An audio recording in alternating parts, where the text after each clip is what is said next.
to see whose side the Republican leadership's actually on, because I'm not really sure. Mike had to be embarrassed into this. Mike the Knife. Watch if they file a bill, a standard bill, which has to pass through the Senate. That'll require 2/3 votes. They know the Democrats will kill it. Bill to rein in these judges, right? Watch if they do it that way, because Ron DeSantis was really, really clear on this. There are ways, and he would know, he's a former Congress member, there are lots of ways this could be attached to a CR. This could be put on other legislation that only requires 51 votes. Watch what Mike the Knife and John Thune do. Do they take the 2/3 route? They know it will fail?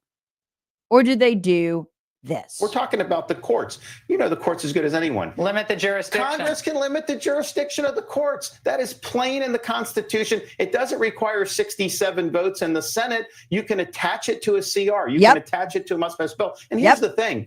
If somehow you tried to do that and maybe it just didn't work, then I think our voters would at least understand. They're not even trying any of this stuff. We knew these leftist judges were going to do what they're doing. Everybody predicted that. President Trump knew that.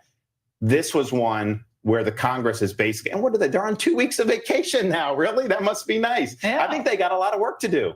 So watch what they do. Do they take this 2/3 and pretend, oh, we don't have the votes? Or do they take it 51 votes? What route do they go? And that'll tell you whose side the Republican leaders is on. So far, they've been on the judges' side, okay? Pretending they were victims, pretending there was nothing they could do. Now that X has figured out they're liars, they're lying liars, they got to pretend to be doing something.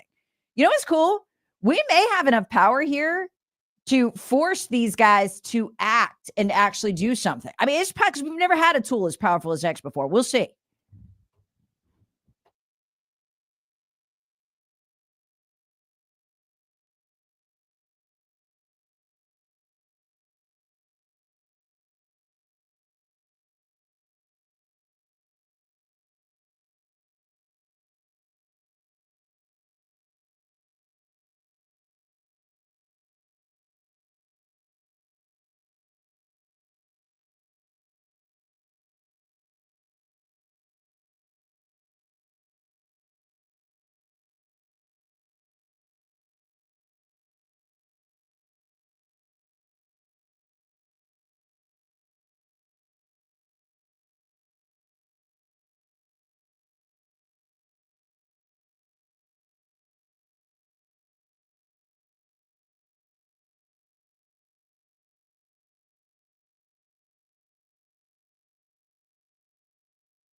Suddenly, out of nowhere, the left-wing media gives a rip about national security. First time in years.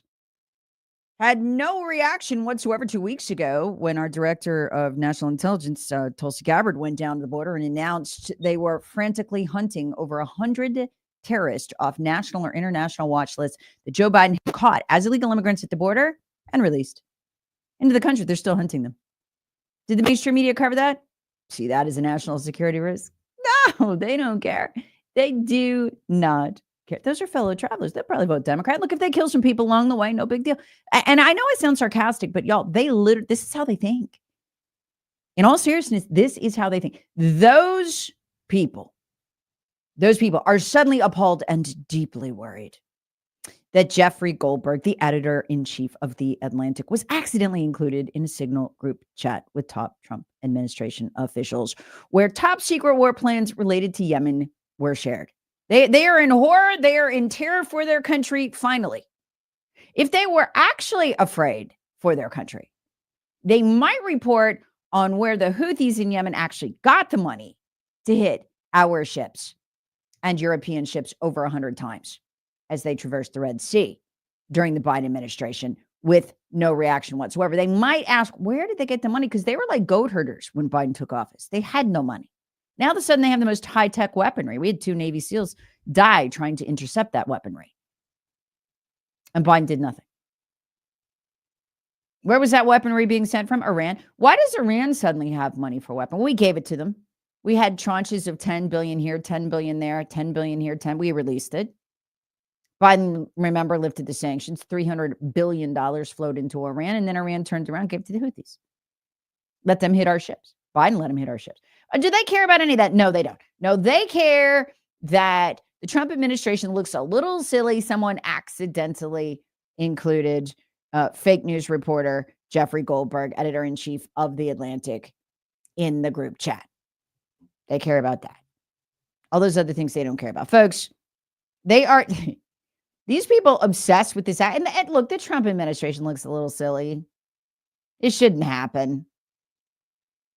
But folks, the people that covered up their president's severe cognitive decline, lied about wide open borders over which those terrorists traversed, never told their sheeple that when the terrorists were caught, Joe Biden released them.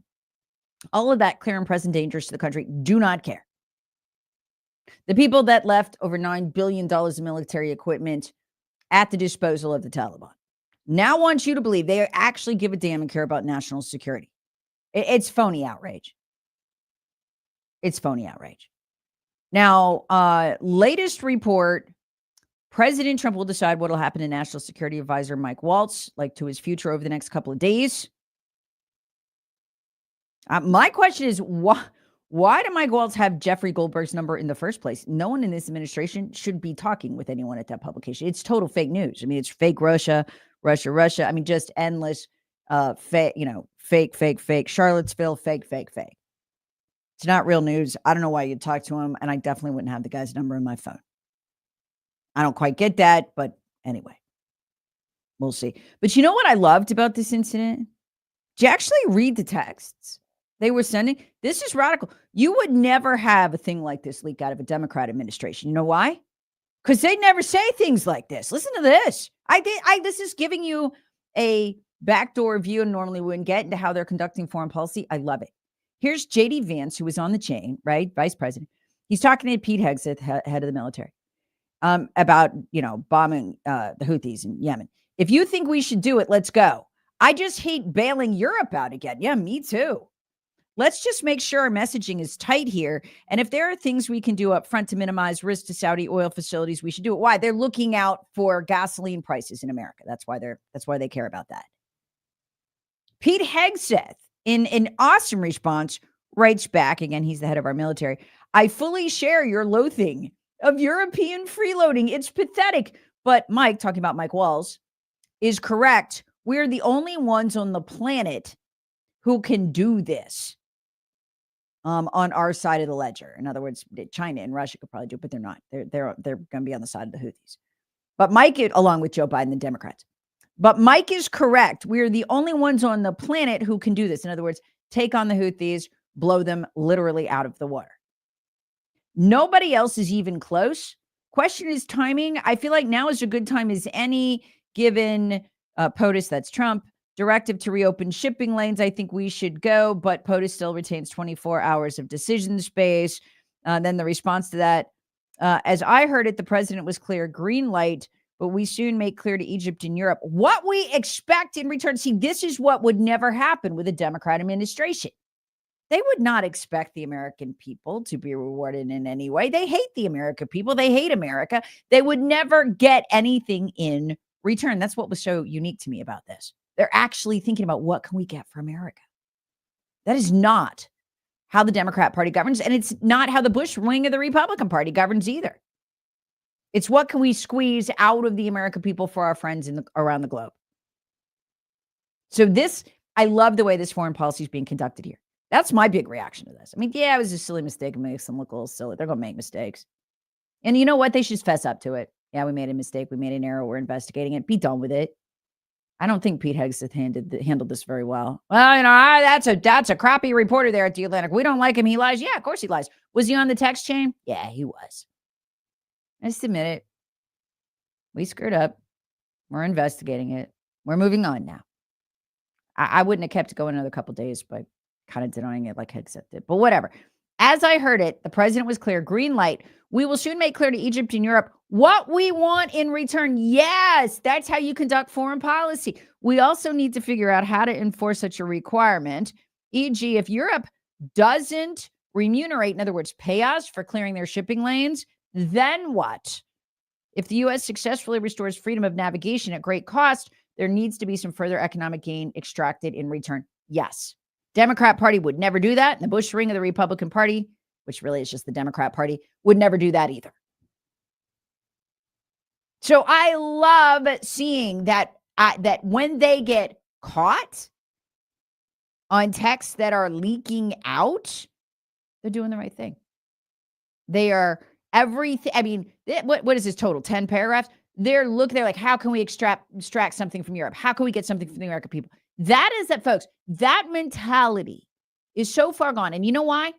The wide and cheese parties, the mentality of Congress, the mentality of the Bush wing of the Republican Party imposed was that we are paternalistic. It is embarrassing to seek anything good for America. America should always lose on trade. In fact, our factories should go overseas. We are too rich. It is too embarrassing. It would be fair if everybody else had stuff and we didn't. We need to even the playing field. This is the opposite of that, and I freaking love it. I love it. You should too. How can we extract something from Europe? Why don't we tell Europe, hey, we'll clear your shipping lanes, but here's what you're going to do for us? I wonder what they got. I wish I had those texts. I don't, but I hope they got something. I hope they got something. Because let me tell you what, Joe Biden sure wouldn't have gotten anything. It was, and folks, on the Democrat side, it would have been embarrassing to extract a concession from Europe. Because the American people deserve to lose. We're bad. We're a paternalistic culture. We have too much toxic masculinity. We do not deserve to win. They would not to win. The Trump administration is, and it's fantastic.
Want unhappy, depressed teens? Yeah, let them sit around. Racking up a lot of screen time. New study found children glued to phones more likely to become high-strung, depressed teens. More hours they spent on the phone, especially as adolescents, higher correlation with depression. And in case you need another reason to hold off on buying your child a phone, and I've delayed doing that for my kids way late into their teens. We don't have 12 or 13-year-olds in my house with phones. That's not a thing. But in case you needed another reason to hold off on buying your child a phone, research shows a troubling connection between childhood screen habits and teenage mental well-being. 8-year study tracked children from elementary school into adolescence, found kids who racked up more screen time, especially on mobile devices, showed higher levels of stress and depressive symptoms as teenagers.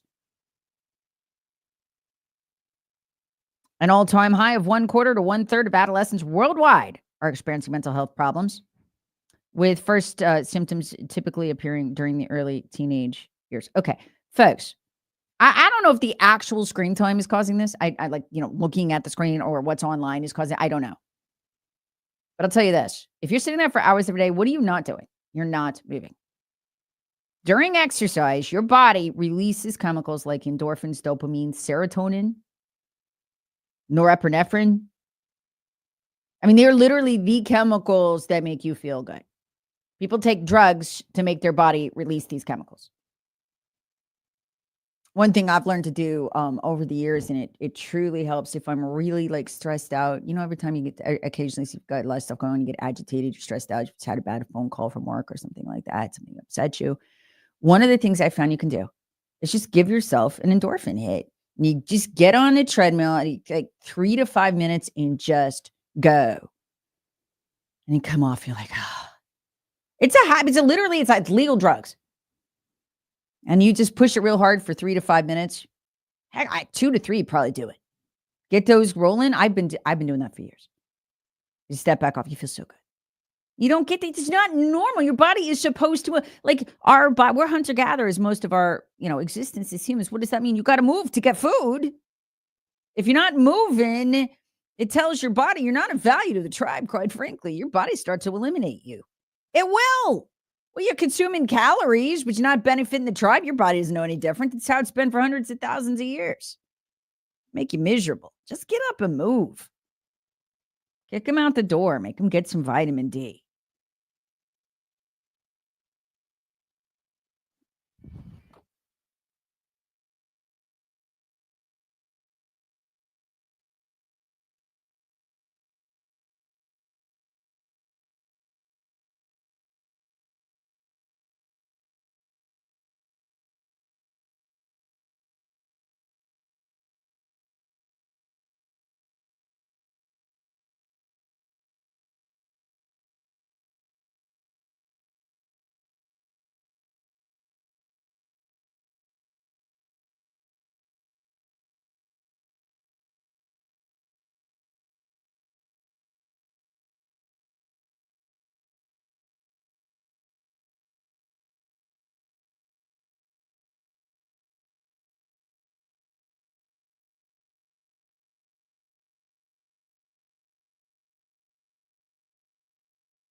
Well, in leaked texts that the UK Daily Mail got a hold of, Elon Musk told one of his baby mamas, hey, don't put my name on the birth certificate. Yeah.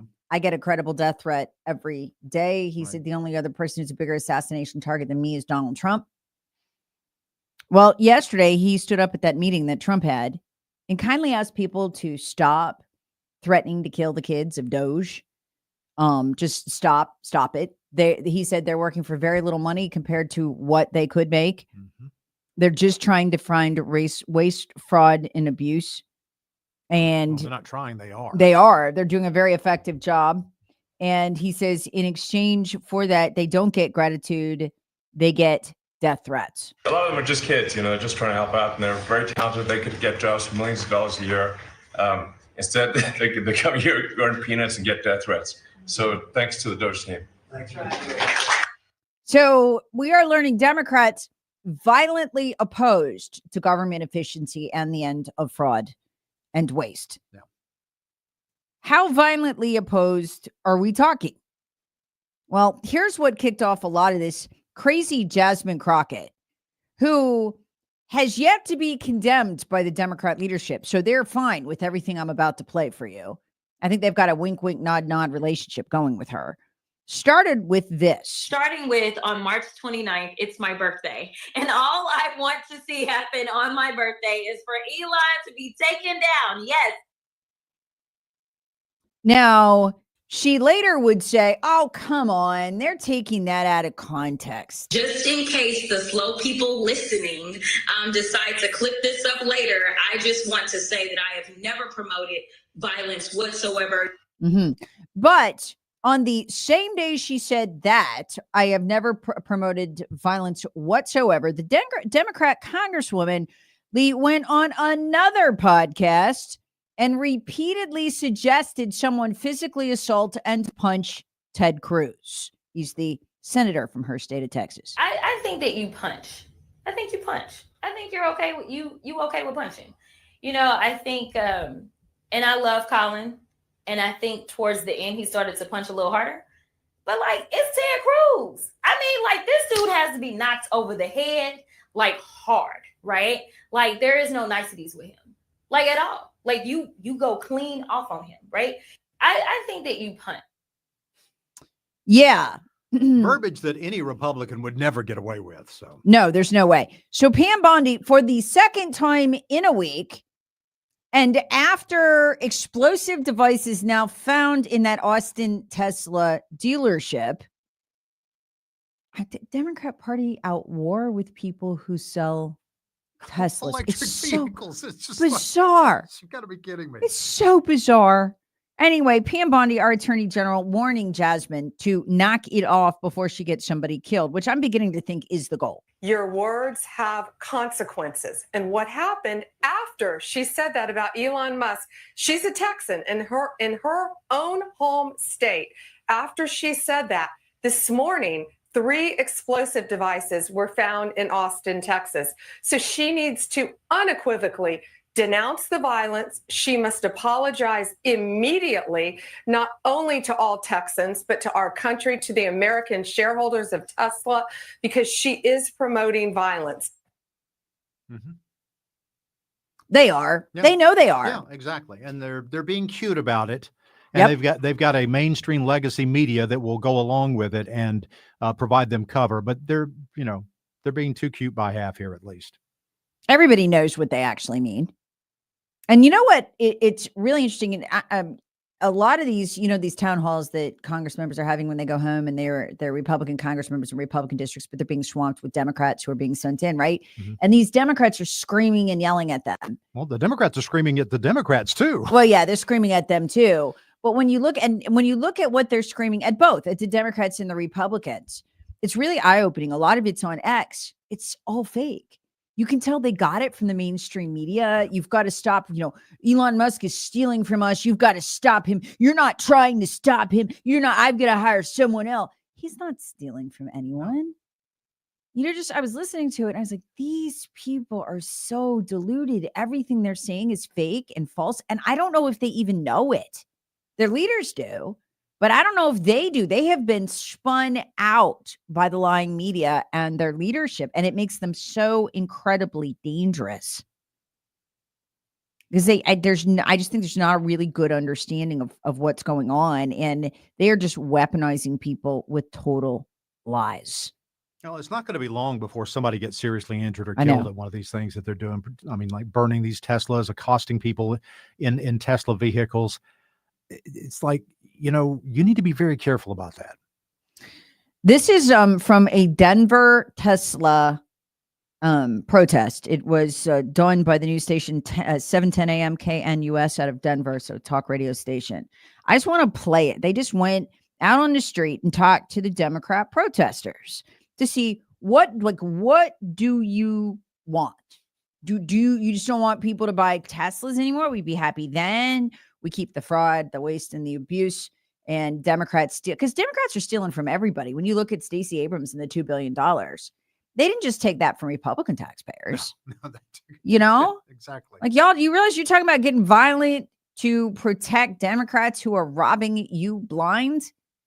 There doesn't seem to be an understanding of that. So they went out and asked them, like, what do you want? Who are these people? Take a listen. This is just a montage of just in Denver from these Democrat protest groups, what they are saying. He's an enemy of the nation, and yes, I'd like to see him hung by his feet by a lamppost. So I'm kind of sick and tired of all these Democrats running around talking about, here's what we're going to do to win. They're not going to let you take office. The only way we're getting Donald Trump or J.D. Vance or his ilk out of power is having tens of millions in this people in the streets. And we're going to have to have a few thousand people die at the hands of cops and soldiers before people get outraged enough to actually force the government to resign. A beheaded Donald Trump, are you calling for his death? I am, yes. I believe it's time that the people straight cut his head off. I think that you punch. I think you punch. I think you're okay with you okay with punching. I think and of course that last one's Jasmine Crockett, Democrat out of Texas. So, but that was first, that was just one Democrat protest. So they are not messing around. They're ready for the violent revolution. And you know what it is, Lee? I think they're losing. Well, yeah. And they don't know how to lose. Right. Yeah. And I think they're in a panic that they might not get to live in a Marxist society where they can simply have those they disagree with censored and laugh at them. And you want to talk about this driving people crazy. Bill Maher just announced it's game over for the Democrat Party, and he's going to the White House to meet with Trump. Right? Which if they were not already pushed over the edge, man. Yeah. Take a listen to this. And he explains why it's game over. California is projected to lose 3 seats, New York 2, also going to lose a seat, Minnesota, Oregon, Rhode Island, Illinois, all blue states. Who's getting these? Texas, Florida, Idaho, and Utah. I mean, this looks like game over, and the reason why people are voting with their feet is a lot of what your book is about. Yeah. Taxes and regulation. I certainly have been screaming about it forever. I did 3 years with a sign here that said. Yeah. He spent over 5 years just trying to put solar panels on his roof in California. Now, in other words, the consequences of your policies, Democrats, that is why you're losing. That's it. Or no, I should say that's why you lost. And you're not gaining it back yet. And the only reason we don't have a large majority in the House is because of fraud by the census. Yes. Census fraud. Absolutely. And what Maher is talking about right there goes exactly with what you've been talking about, that census fraud, which was reported. Yeah. Oh yeah. No, they admitted it. The Census Department actually fired 250 some census takers and said they fraudulently turned in information basically that made it look like Democrat areas should have more congressional seats. And they stole somewhere between 7 and 15 seats that way. But what was so bad about it, just to recap, this was the 2020 census. The Census Bureau didn't tell anyone about the fraud, let the primaries take place in the new districts, and then announced, there's a lot of Democrat areas that shouldn't have congressional districts and a lot of Republican ones who got them stolen. They were taken away because fraud. Sorry, we fired the people. But they waited till the primary elections were held so that they'd be locked in. But don't you dare deny an election. No. Don't you dare. That's why we don't have a big enough margin to get a lot of stuff done that we want to get done in Congress. It's not because we haven't earned it. It's because they stole it. Right. And for the life of me, I don't know why Republicans haven't sued over this to force the redrawing of the districts. Well, Quite, they're addressing that in Minnesota, aren't they, right now? Isn't that where that judicial race is going on that Musk has been trying to help out with? well, yeah, but they need the nationwide redraw yeah, because yeah, we need absolutely. to move those seats back because they are stolen.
When it comes to the Democrats, it's all fake.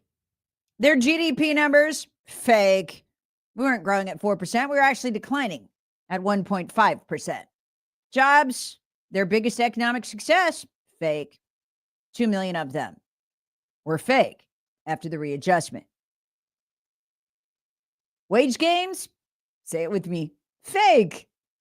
Oh, yeah, we had great wage gains. It kept up with inflation. No, it didn't keep up with inflation. And then they readjusted that too. Actually, it didn't keep up with anything.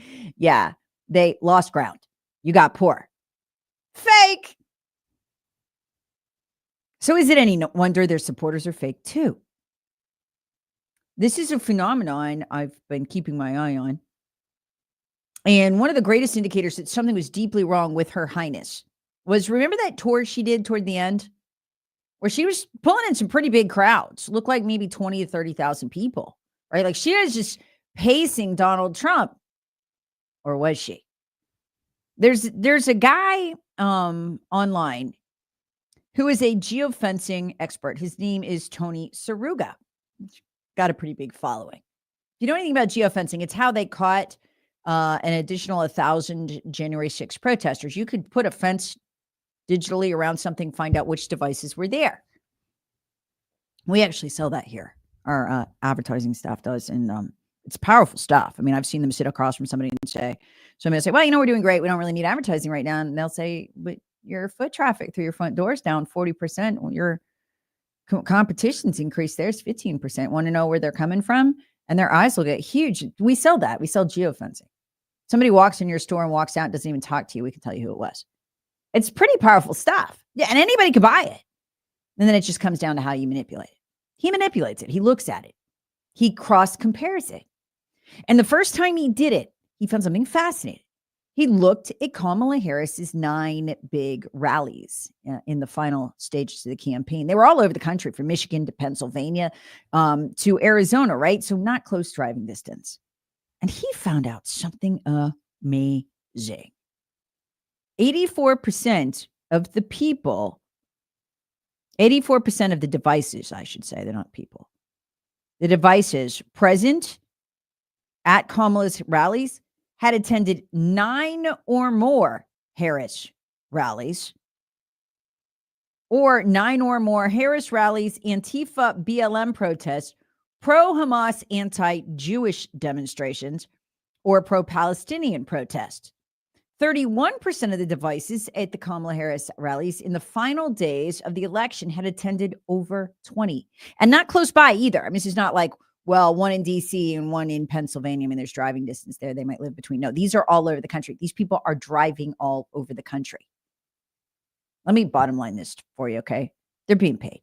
The Democrats, grassroots supporters are fake. They can't turn out this many people to stand there in a field with them, so they pay them and move them all over the country. Well, it happened again. Have you seen the New York Times? Oh, they're so proud of Bernie and AOC.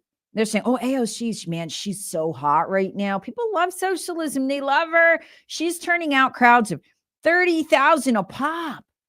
Really? Oh, yeah. No, they're huge. In fact, Bernie Sanders and AOC tweeted about their 34,000 crowd in Denver. Claimed 86,000 people total over 3 days on 3 stops in disparate parts of the country. But did they turn up of their own will, or were they paid and shipped in? In other words, fake supporters. What do you think? Well, once again, Tony Saruga purchased the data. I've got this up on my X feed. And he triangulated the data. Here we go again. He writes 20,189 devices at the AOC and Bernie Sanders rally. This is the new great hope for the Democrat Party. Still a large crowd, he writes, but not even close to the 30,000 quoted in Denver newspapers or the 34,000 quoted by Bernie Sanders and AOC. Here we go again. 85% of the devices present had attended 9 or more Kamala Harris rallies, Antifa BLM rallies, Jew-hating pro-Hamas rallies, because those are highly anti-Semitic rallies. Those are the ones where the university leadership told the Jewish students, hey, you might want to stay home and go to school at home to be safe. Pro-Palestinian protests, same thing. terrorizing Jewish students for no particular reason other than Democrats are just hate mongers. And 31 had attended over 20 of the events. They're fake. Now, here's where this gets really, really interesting. For more insight into who these people are, in addition to GPS location data, they looked at psychographic and demographic data, scanning over 6,000 different databases like Bureau of Labor Statistics, Pew Research Center, all of that. And do you know what they found? Oh, this is interesting. The devices often surrounding those devices were associated with 5 Democrat NGOs. Here we go. 2 of them, the Democratic Socialists of America, it's a 501c4 nonprofit, and the Indivisible Project, 2 of those were named by Elon Musk just last week as he claimed, I don't know if it's true, as he claimed behind the violent Tesla protests that we're seeing. Here's where this gets where, and folks, my point here is Democrats party, their economic stats are fake, their supporters are fake. Now listen to what he found. So remember, of the people who turn out for Bernie and AOC and all the Democrat media is like, yay, they love us, we're so popular, look at how many people are coming to their rallies. Oh, everybody wants to be a socialist, they hate Trump. No. Again, for those just tuning in, 84% of the people that have been at these oligarchy rallies in the last few days against Trump that Bernie Sanders is putting on, 84% went to at least 9 events that included either Kamala Harris's rallies, final rallies, Antifa BLM protests. Okay, now listen to this. Of the 84% there, those who go to all these all over the country somehow, 90% of them were working with one of 5 groups. The Disruption Project, Rise and Resist, Indivisible Project, Troublemakers, and the Democrat Socialists of America, all funded by Act Blue, which is under investigation by Congress because of the billions of dollars of what appear to be fake donations that have been run through them. You know, we're going to find at the bottom of all this. I'm going to bottom line it. We haven't found it yet, but we're going to find it. We're going to find the tax money. We're going to find the billions run through the NGOs that went for enviro causes and then got moved through 5, 6 NGOs and ended up paying for this. They pay for these people. They do. Because think about it. Who could afford to travel to Democrat events? 20,000 people to travel to Democrat events. That's all you do. You travel for Kamala Harris when she needs to rent a mob. Then you need a pro-AOC mob to look like somebody still likes the Democrat Party. So now you're traveling for them. And I mean, so you're going from Arizona to Denver. They're not. They're paying them through Act Blue. So just so you know, a lot of the protesters are fake. Oh, by the way, each one of those 5 groups gets money from Act Blue. And 3 of them, guess where they get money from? Or did? USAID. That's why those judges are demanding the money be released. Yeah, because they need it for their fake party.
So Democrats made it clear that they and their very fake supporters, all 20,000 of them, that they move all over the country. Same people, whether it's Kamala Harris speaking or Bernie Sanders or AOC, whether it's Michigan, Arizona, Pennsylvania, doesn't matter, same people. A lot of people asking, can you link me to yeah, it's up on my X feed. We first began talking about this last year. I don't know if you remember. It was fascinating. The same guy, Tony Saruga, who does this geolocation work. And you do it corporate, to just do analysis breakdown of like, who are your customers? How do you target them? Where are they? That kind of stuff. Well, you can also find out who was anywhere, basically. And so he is able to triangulate those rallies. Came to find out that 84% of people at these Bernie Sanders rallies last few days, AOC rallies, were all either attended most of Kamala Harris's rallies or most to all of Kamala Harris's rallies and BLM rallies, and BLM/Antifa rallies. There's some are love people. They're rent-a-mom. They're fake. Okay. So they need fake grassroots outrage. Otherwise, there wouldn't be any. I mean, people don't want Trend Day or Rock, but they don't. They don't want it. Even Democrats don't want it. And it's Democrats getting all this money. I ran through the breakdown yesterday. If you just go through these judges' families, this is incredible. Judge Boasberg, who lives in a $2.5 million mansion on a $200,000 salary. How does he afford that? Oh, his wife, $300,000 a year for her NGO. Isn't that nice? What is his, like the whole family lives off the teat of NGO money. The daughter works for one. His sister and her husband funnel NGO funds out of the federal government and to other Democrat-run NGOs. Whole family. It's a total scam. You go on to the next judge, the transgender judge, the one who told Pete Hegseth, he's got to hire, have transgender people in the military or else. Her partner, who is also a woman, has an NGO, and two other NGOs pour USAID and State Department money into about $300,000 a year, which seems to be the going price to buy off these people. It's like the weirdest thing. Everyone around these judges works for the Democrats. I mean, you remember the same thing with the 34-count felony conviction. That judge, I mean, his daughter making millions of dollars a year doing fundraising for the Democrats. I mean, it's just so weird, the connection. But anyway, they need outrage in the streets or their money will get cut off by people like Doug Burgum. What Trump did yesterday was brilliant. It was absolutely made for social media. And he had each of his department heads talk about the waste, the fraud they're finding, and what they're cutting. And it really makes the Democrats look silly for trying to firebomb, Austin Tesla dealerships over this. For instance, here's Doug Burgum, Department of the Interior, on the nearly $1 billion worth of pointless, useless surveys he cut. One of those contracts was to do surveys of individuals, $830 million for surveys. A survey was like 8.5 by 11 sheet of paper with 10 questions that anyone's child in junior high could have put together, or AI could have done for free. $830 million. So that's one that we've stopped. $830 million. I wonder what Democrat has that NGO. Look, this is why the highest end real estate in the entire country is in DC and around it. They just robbed us blind is what they did. Listen to this is the U.S. Department of Agriculture. Listen to what they were spending money on. Even at the U.S. Department of Agriculture, we've canceled a $300,000 contract educating on food justice for queer and transgender farmers in San Francisco. A similar contract we canceled in New York, again, educating transgender and queer farmers on food justice and food equality. We canceled a $600,000 contract out of Louisiana that was studying the menstrual cycles of transgender men. I do not want to pay taxes this year. I do not. Folks, did you catch that? Food justice for trans and queer farmers in San Francisco. I'll be damned if you could find a single farm in San Francisco. You think you can find a farm in San Francisco? No one can afford to live there but rich white liberals whose families get paid by NGOs. Because nobody can afford to live there. Nobody farms in San Francisco. You couldn't afford it. This doesn't even make sense. Listen again. Even at the U.S. Department of Agriculture, we've canceled a $300,000 contract educating on food justice for queer and transgender farmers in San Francisco. A similar contract we canceled in New York, again, educating transgender and queer farmers on food justice and food equality. We canceled a $600,000 contract out of Louisiana that was studying the menstrual cycles of transgender men. Okay. You know what this is? This is just silly. These are just Democrats who are just pocketing this money. And they're like, oh, yeah, me, what's hot now? Trans, yes, trans and what is this? The agriculture department, trans and farming. Menstrual food justice. Yeah, that's what I do. And what they do is sit on their butt all day in their very nice mansion. That's what they do with your tax dollars. They weren't done, no. Turns out Kennedy's been digging around at Health and Human Services, RFK. How many IT departments do they have where you work? 1? 2 tops? Guess how many there are at HHS? 40. We have 40 IT departments, and we have 40 procurement, HR, none of them talking to each other. Of course not. We are, with Elon's help, eliminating the redundancies. We are streamlining our department. Have you seen or heard anything there worth blowing up a Tesla dealership over? Worth killing Elon Musk or Doge members over? By the way, yesterday, Elon Musk, politely asked the public, could you stop threatening to kill Doge? A lot of them are just kids, just trying to help out, and they're very talented. They could get jobs for millions of dollars a year. Yeah, I bet. Instead, they come here, earn peanuts, and get death threats. So thanks to the Doge team. They come here, earn peanuts, and get death threats because liberals are insane. By the way, Errol Musk, who is Elon's dad, literally said that overnight. It's one of the top 10 articles in the country right now. Errol Musk says he believes there's some kind of mental illness behind these attacks. What there is, sir, this is the mentally ill fringe of the Democrat Party, but you got to understand, okay? What is that mental illness? What is it really? It's when your reality is off, right? It does not match up a compute with what actual reality is. Is that not kind of the heart of mental illness? Well, shoot, you watch CNN for 6 years. They will induce that in your brain. Everything you think is real isn't. It'll make you a little crazy. Anyway, by the way, Lee Zeldin says he eliminated $22 billion in contracts, most of which just went to Democrat Party officials and campaign activist donors. And Stacey Abrams, $22 billion eliminated. $2 billion going to this NGO that Stacey Abrams was tied to. They received only $100 in 2023. And then the Biden administration gave them $2 billion. The director of the Greenhouse Gas Reduction Fund saw his former employer get $5 billion. So $20 billion went to just 8 NGOs, and they're all pass-throughs. And then they were giving it to other entities. Many of them were pass-throughs. And what you have is all these extra middlemen, they're taking their cut. And the taxpayer ends up getting screwed. They're losing out on all this hard-earned money. They can't afford to have the federal government waste.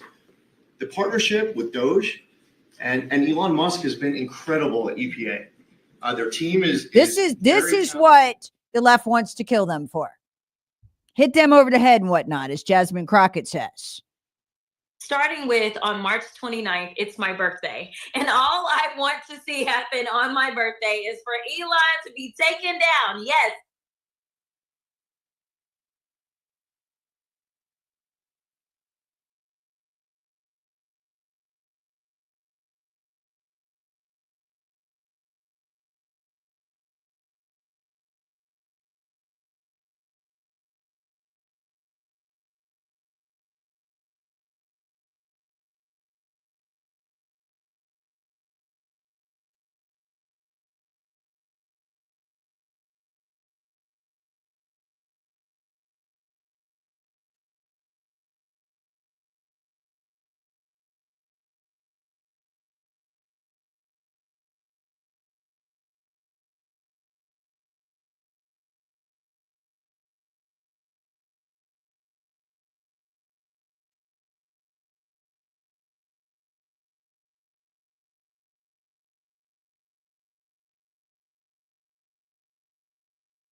Well, those of you who've been listeners to this show for a long time remember my incredible frustration during the Rat Fink era. Somebody says Rat Fink to me, and I, PTSD. Rat Fink, Paul Ryan, a rat-like human who even looked like a rat, whose job, he came from the Bush wing of the Republican Party, was to slow down the Trump agenda so as to cause it to fail. A lot of folks have pointed out, hey, Trump promised a wall last time. They didn't get the wall done. Well, yeah, because Paul Ryan was sitting on the wall with the Democrats blocking the funding. He dragged his feet and dragged his feet and dragged his feet for month after month after month after month after month on tax cuts, on everything, things that he even advocated for years. When Trump wanted to do them, he sat there like a mother hen and blocked the whole production so that Trump could then be blamed for not getting anything done. Paul Ryan, by the way, was not a Democrat, in case you're wondering. He was a Republican. Bush wing.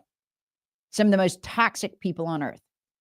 And folks, if you want to understand what's wrong with politics in this country, you got to go back to George W. Bush and his daddy. Because every bad and horrible thing the Democrats have done that we associate with them, the Bushes did first. George W. Bush was the first to open the border. Democrats wouldn't have dared. He did it when he was governor in Texas. He said he didn't want them stomping on toadstools or some dumb thing in the state parks. The state parks would have butt the border. And so he would say he didn't want the Border Patrol vehicles driving because endangered species and stuff. And so they would have a flood of 100,000 humans a year through those state parks, absolutely crushing the flora and fauna, right? Well, the Bush people have one universal value. It's like a religion. It's open borders. And so what you're seeing right now, and I'm going to get into this in the next hour, is the Republican leadership slow walking the agenda, especially the immigration agenda and the tax cut agenda. Wait, aren't these Republicans for tax cuts? Yes, but not if Trump does them. Headline from the Hill, this is what we're going to get into. GOP senators warn Trump agenda will be slowed by internal divisions. They just don't have time. What are they doing right now? Oh, they're on vacation. 2 weeks.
Well, Judge Patricia Millett, I mean, these Democrats, Lee, just bleeding their hearts out for these Trinidad Aragua members.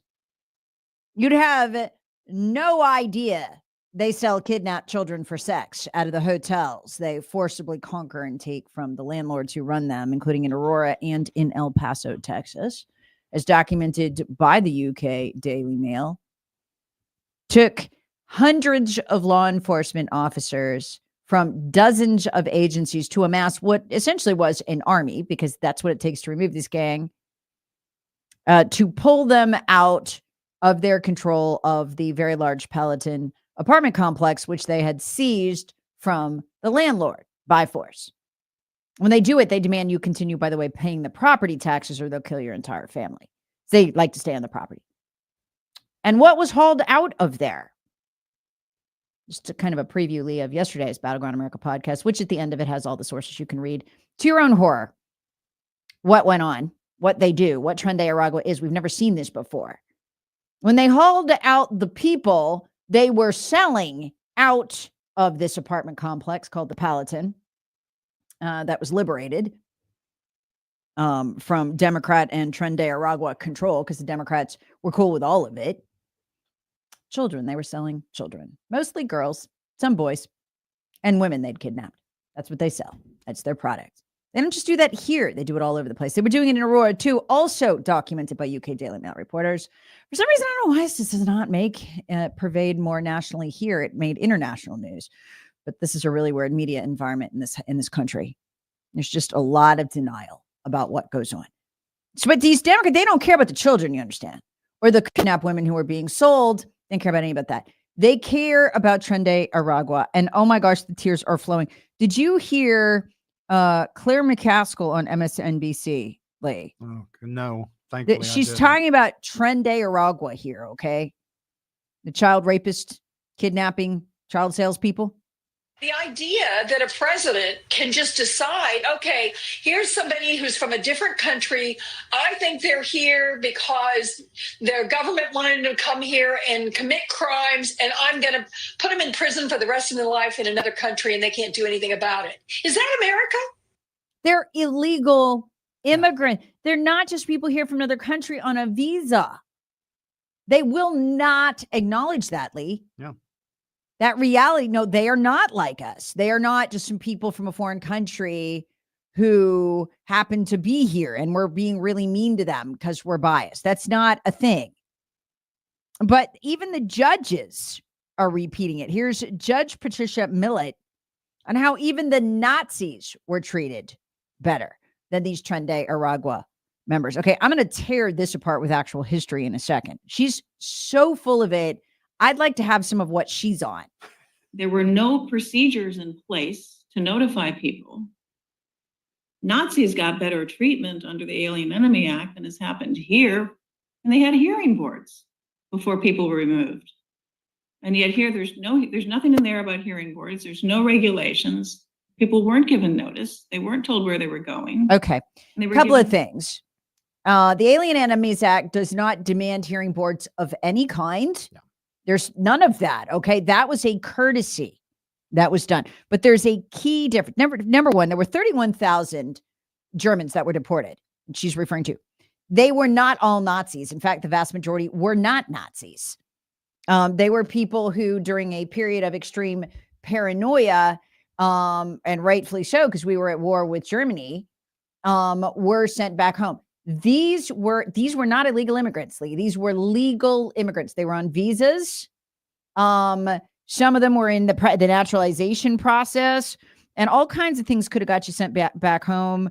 If you had, family members that were known to be in the Nazi party, you were adjacent to the Nazi party somehow. I'm not saying it was wrong to send them home. It is what it is. We're at war. I get it.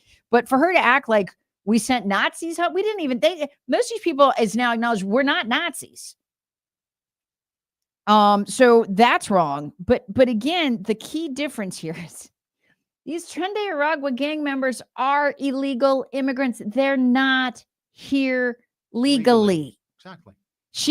The Democrats will not acknowledge that because they are very busy little beavers about trying to erase any distinction between American citizens and non-Americans. Why? Because they want them to vote. That's why. And if you erase that everywhere you find it, you get them one step closer to the voting booth. Well, Trump deportation czar Tom Homan lost his mind over that from that Judge Patricia Millett. Well, that's, first of all, it's ridiculous. It's just another example of a radical judge saying something that's just disgusting, to compare anything to the Nazis, the Holocaust. We follow the law. Alien Enemies Act is clear. A law that was passed by Congress, signed by the president. We're following, unlike the last administration, we're actually following the law. What we did on those planes, we removed terrorists. MS-13 and TDA were our designated terrorist organization. We removed terrorists. To compare that any way whatsoever with Nazis is disgusting on every level. So again, these are just talking points designed to slow Trump down. That's all this is. Yeah. And the Democrats should say Nazi, Nazi, Nazi, Right. Nazi. Because their base goes nuts every time they say Nazi. Yes. Oh no, another Nazi. Right. So you got all of that going on. Meanwhile, Chuck Schumer, minority leader in the Senate, is describing he's talking about the deportation of Tren de Aragua using the Alien Enemies Act as a constitutional crisis. Do you agree, is the United States in a constitutional crisis? Yes, I do, Kristen, and democracy is at risk. We live in a republic. Donald Trump is a lawless, angry man. He thinks he should be king. He thinks he should do whatever he wants, regardless of the law. And he thinks judges should just listen to him. Now, we have to fight that back in every single way. So constitutional crisis because we want to send out future Democrat voters who happen to be illegal immigrant terrorists at the moment. This is who they're siding with. Have you noticed this, Lee? They always side with the illegal immigrant, no matter how violent or how many crimes were committed. They are never, ever, ever, ever on our side. Yeah. Ever. No exceptions. Because they don't care about us. They don't. They don't care about us one iota. And here's the thing that I think is so interesting. And I went into this yesterday on the Battleground podcast about who is Tren de Aragua and why is the left so obsessed with this gang, this one gang. And the reason is because Tren de Aragua is very different from Jalisco. They're different from Sinaloa. They're different from MS-13 in one critical way. They are socialists and communists.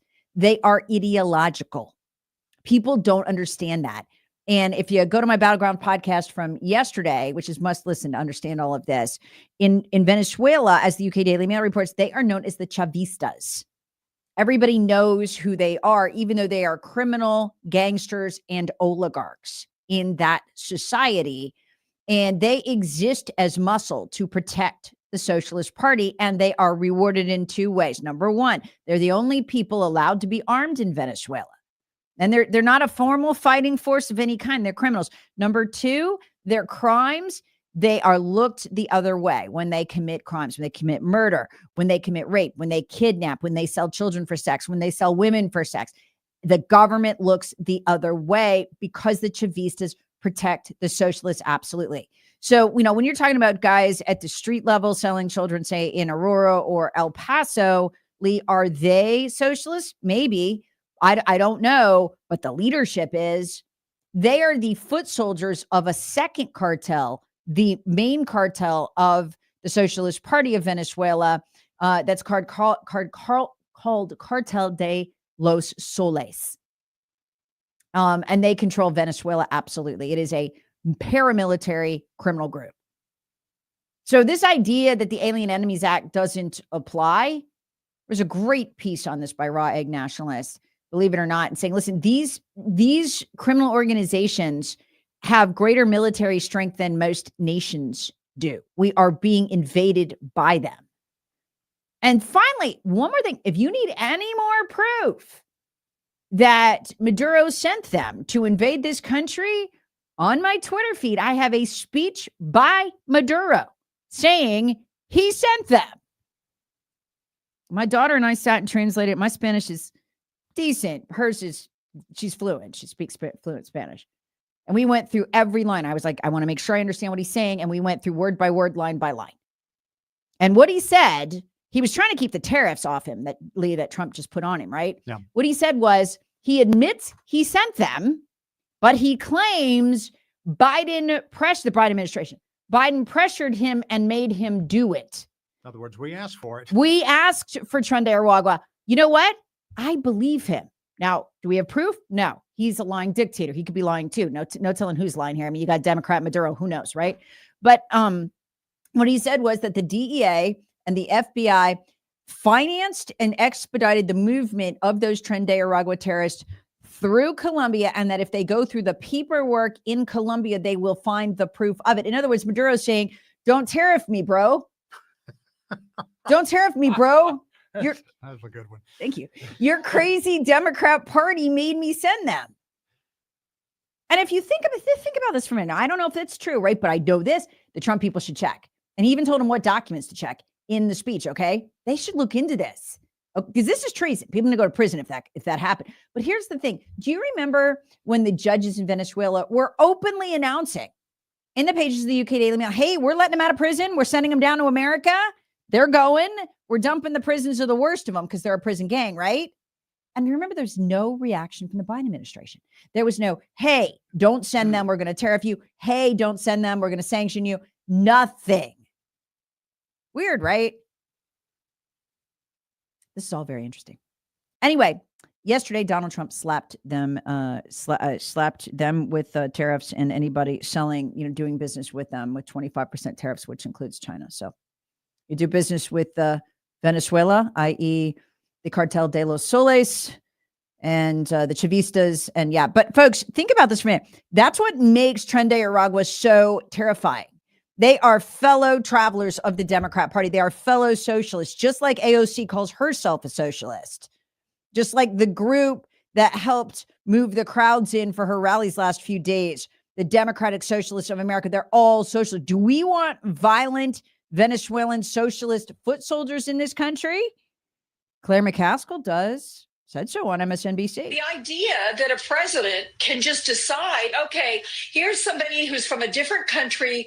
I think they're here because their government wanted them to come here and commit crimes, and I'm going to put them in prison for the rest of their life in another country, and they can't do anything about it. Is that America? She sure seems like she's going to miss those guys.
Here's Trump deportation czar Tom Homan, y'all.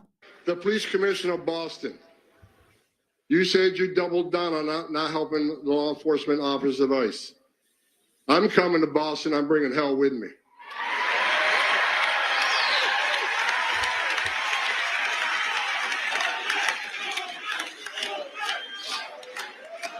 I looked at the numbers this morning.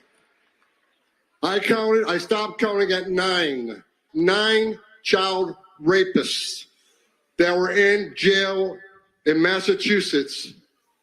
But rather than honoring an ICE detainer, release them back into the street. You're not a police commissioner. Take that badge off your chest, put it in the desk drawer, because you became a politician. You forgot what it's like to be a cop. That was at CPAC. Well, Tom Homan just went to Boston. Now, after he said that at CPAC, the liberal media went to work, assuring their sheeple Democrats would never let 9 child rapists who were illegal immigrants walk free in Massachusetts. Come on. That was just misinformation. It was just malinformation. Like, that would, never happen.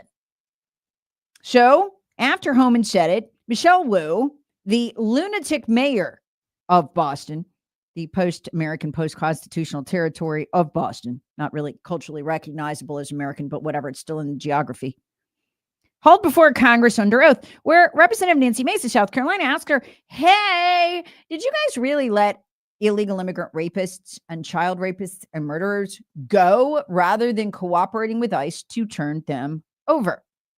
She lied under oath. When an illegal alien rapes a woman, do you believe you're on the right side of history? Mayor Wu, yes or no? No, rape is obviously horrible. Why are you letting rapists back out onto the streets of Boston? That is not true. That is not what's happening in Boston. Not happening in Boston. Well, the local CBS affiliate took a look at that to see if that was true. I mean, they could turn these illegal immigrant rapists over. And by the way, some of them were awaiting trial for homicide or manslaughter here. Others are fleeing from homicide and manslaughter charges in their own countries, which qualifies them for obviously deportation.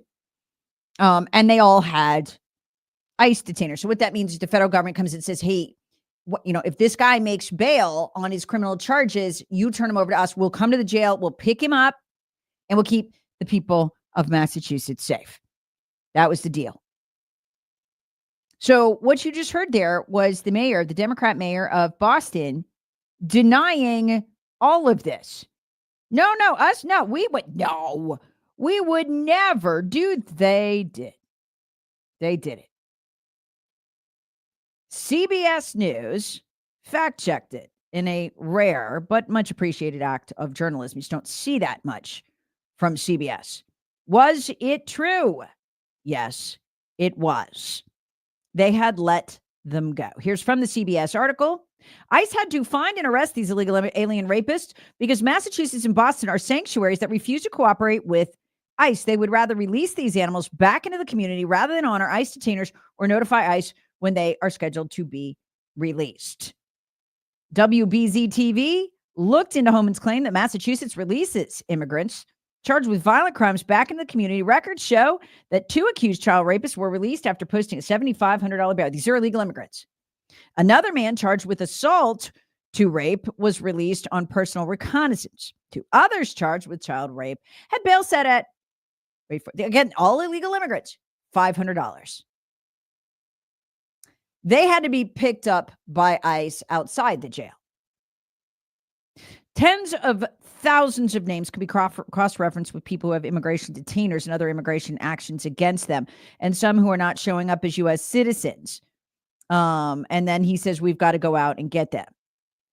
WBZT then reached out to Boston Mayor Michelle Wu's office for comment, because at a congressional hearing earlier this month, Wu defended Boston. No, they weren't spewing child rapists out. They are. She said, shame on him for lying about my city, for having the nerve to insult our police commissioner. Tom Homan said to CBS that he specifically counted 9 child rapists that were in jail in Massachusetts. WBZ decided to take a deeper look, and they list them all. So you know what this tells us, folks? Democrats don't even want their sheeple to know how much they love child raping illegal immigrants, that they love them more than their own people. They don't want their own sheeple to know. Why are they letting them out? I'll explain coming up.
Here's Boston Mayor Michelle Wu lying. Our city is the safest major city in the country because we are safe for everyone, and also because we collaborate every day with the federal government. We're doing everything we can every day to keep people safe. No, they're not.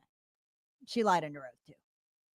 Got cold busted by her local CBS affiliate who listed all of the illegal immigrant rapist murders that they have let out. ICE had detainers on them. One of them, Tom Homan, was talking about the risk they had to take to catch this guy. They hunted for a child rapist for 2 years because her police commissioner, her city is a sanctuary city, and let him out. Well, CBS, Tom, looked into ICE Boston's claims that these illegal aliens charged with child rape are being released into the city, and they found out that it's true. Okay, so in recent months, Guatemalans charged with aggravated child rape and a Honduran charged with assault and rape were all released, and the ICE detainer ignored. Again, a majority of these 370 arrests were public safety threats. And one of the cases I looked at, it was a child rapist, raped a little girl. They released him. It took us 2 years to find him. How many little kids did he attack in those 2 years? So look, President Trump is serious about this. We're going to arrest public safety threats. That's what we're prioritizing. And in sanctuary cities, we'll double down. If we have to, we'll send double the manpower. They're not going to stop us. We're going to do what the American people want and make their neighborhoods safer. So I played you the audio in the last segment of Michelle Wu, same Boston mayor, lying to Nancy Mace under oath when she was grilled in Congress. No, we would never let rapists out. We work with ICE. When an illegal alien rapes a woman, do you believe you're on the right side of history? Mayor Wu, yes or no? No, rape is obviously horrible. Why are you letting rapists back out onto the streets of Boston? That is not true. That is not what's happening in Boston. Yeah, it is. Yeah, it is. Okay. This is a fascinating teachable moment. I don't want to let it slip by. That's why I'm making so much of this morning. Okay, because what does all this tell us? It tells us two things. Number one, why are they doing this? First of all, why let a rapist out? Because they are trying to erase the distinction between Americans and illegal. So when an illegal makes bond, which is hysterically and historically low in Democrat areas, $7,500 for child rape, right? You only have to come up with $750 for that to make your bond. An American would be let out who is a child rapist. Ergo, in their mind, an illegal should be let out too. There should be no distinction of any kind between illegals and Americans. That is what they are trying to put in place and really have legally put in place, illegally though, because it violates federal law in sanctuary cities. They're trying to erase all distinctions so that American citizenship is meaningless. It is a way to erase the American identity, to erase our borders, to become an open borders, one globalist, one world country. But also it's a legal tactic because if there's no difference between Americans who vote and illegals, they can vote, even if they're child rapists. But here's the thing. This is what makes this a teachable moment. They don't want their sheeple to know they do this. And that's what is proven here. Their sheeple are not on board for this, or they wouldn't be lying. And the mayor of Boston, who got stone cold busted lying by CBS and Nancy Mace, and in Boston, because again, what she was lying about was Homan was saying our deportations are, look, there's 9 child rapists. They just let them walk out the door because they were illegal immigrants. Just let them walk. They're running around. And she said, that's not true. They don't want their sheeple to know because they know their sheeple would reject that. That's how radical they are. But she's not the only one who lied. Look at this. This is fascinating.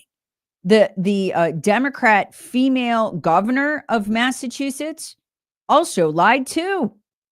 She said she put out a statement. Oh, Homan's not telling the truth. Us, we wouldn't release rapists. Well, you did, says CBS. 9 of them. And that didn't even count the murderers. Wanted in their own countries or wanted on manslaughter up to murder charges, but bonded out to await trial. Even though they had ICE detainers, ICE could have picked them up, put them in a cell. They didn't care. This is a statement by the lying governor of Massachusetts, who also doesn't want the Democrat sheeple to know who they are and what they do. She says Massachusetts is not a sanctuary state, and Massachusetts law enforcement regularly partners with federal agencies and federal law enforcement to keep people safe. Notice what she's not saying there. Shouldn't say they partnered to deport. Why? Because they're a sanctuary state. What does this tell you? This leadership is so dang radical. They have to hide it from their sheeple what they're doing. They know it's wrong. They know it is. To them, illegal immigrants represent one thing and one thing only, and that is power. They see their base eroding. They see the number of people who want anything to do with them eroding. They even have to hire the rent-a-mobs to come in and pretend to like Bernie and AOC, all 20,000 of them. They have been moving them around the country for each rally to make it look like they have supporters. They don't. It's all the same people. Had that earlier on the show. They can't let their sheeple know who they are, or they will lose a lot more of their sheeple. And that's what this shows you. They are not even representing their base. And they have to lie to their base who would reject them. In other words, their base is not like, yay, child rapists, we love them, they are so cool. No, not at all. The leadership is. So what does that tell you? The base is so diluted, they don't even know what they're voting for. They live in an alternate reality. Meanwhile, folks, so much else going on. Mike DeKnife has finally been called out, our treacherous Speaker of the House.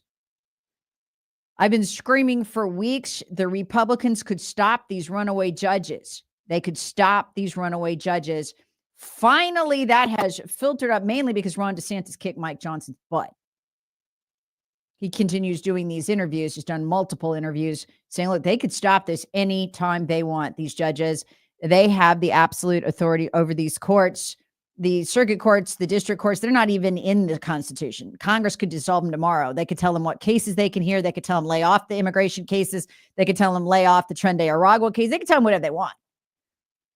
So Mike the Knife is promising to study the problem, hold hearings, maybe even invite the judges, and he's promising legislation next week. Only because he got busted. Only because before that he was pretending he was a victim of the liberal judges. So he's promising legislation. Okay, watch one thing on this legislation. Okay, this is what's important. Ron DeSantis pointed out multiple ways that they could attach it to other bills, so it would only take 51 votes. Watch if they do that, which will get it through, or if they empower the federal judges by passing it straight through, which will require a 2/3 vote of the Senate. See which route Mike DeKnife goes. It's going to be very interesting because so far he's been on the side of these federal judges.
Yeah, so it looks like the Trump team accidentally included Jeffrey Goldberg,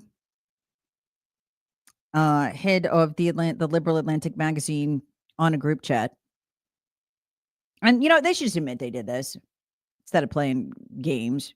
Yeah, they look a little silly. But folks, who looks sillier? The Democrats and the Democrat lying media. They're acting as if they are an absolute mortal terror because details, of their debate over whether to bomb the Houthis, which they ultimately did, leaked out in public. And oh no, it's a national security. Are you kidding me? Are you seriously going to say national security risk? You people don't care. Your president, we just found out 2 weeks ago from Tulsi Gabbard, let more than 100 internationally or nationally wanted terrorists into this country. They were on either the national or international terror want list. They were caught at the border, and Biden let them go. Tulsi Gabbard is frantically hunting for them right now. You people didn't care. Don't you tell me you care about this. Ooh, they made a mistake and included him in a group chat. Ooh, you're terrified. Wow. Even people like John Bolton, what a hypocrite, who did not criticize Biden for releasing the terrorists in the country because they didn't care. Now suddenly they're just absolutely in mortal terror that something might have leaked somehow. It's just stupid. It's just dumb. I mean, these are the people who didn't care that Joe Biden kept classified documents he had illegally collected since the 1970s in his garage next to his Corvette, where Hunter could sell them. They didn't care that Hunter was having Chinese staffers move the boxes from Chinatown to storage facilities loaded with classified material that should only be viewed as gift. They didn't care. They didn't care when Hur wrote his report and acknowledged that Joe Biden had broken the law multiple times with classified documents, but he was so old and likable, nobody would ever convict him, so they shouldn't try him. They did not care. You guys didn't care about Hillary's computer. She put all of that classified data on it that was only supposed to be viewed in a SCIF. James Comey even admitted multiple foreign governments accessed that computer and stole it. You guys didn't care. You don't care now. You know what I love about this, though? The texts that were released, they really show how different the foreign policy is under Donald Trump. In fact, they're doing one radical thing you will not catch the Biden Democrats or really the Bush Republicans do, and that's look out for Americans. JD Vance writes in the chat, Pete Hegseth, if you think we should do it, let's go. I just hate bailing Europe out again. Let's just make sure our messaging is tight here. And if there are things we can do up front to minimize the risk to Saudi oil facilities, we should do it. Talking about bombing the Houthis. Yeah, because they don't want oil prices going up for Americans. Pete Hegseth writes, VP, he's writing obviously to JD Vance. I fully share your loathing of European freeloading. It's pathetic, he writes in all caps.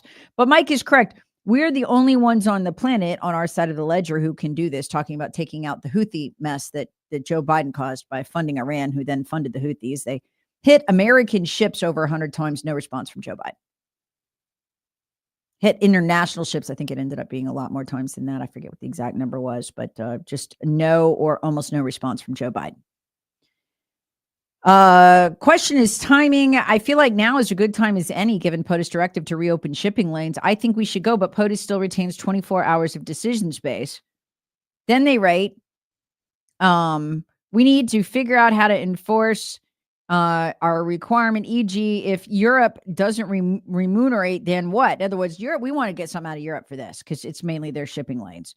Europe, if the U.S. successfully restores freedom of navigation at great cost, there needs to be some further economic gain extracted in return. The Democrats don't even think this way. Thinking this way is embarrassing. We would never do anything that would help to protect America or enrich America in any way. That would be patriarchal. That'd be male toxicity. It would be bad because we hate America.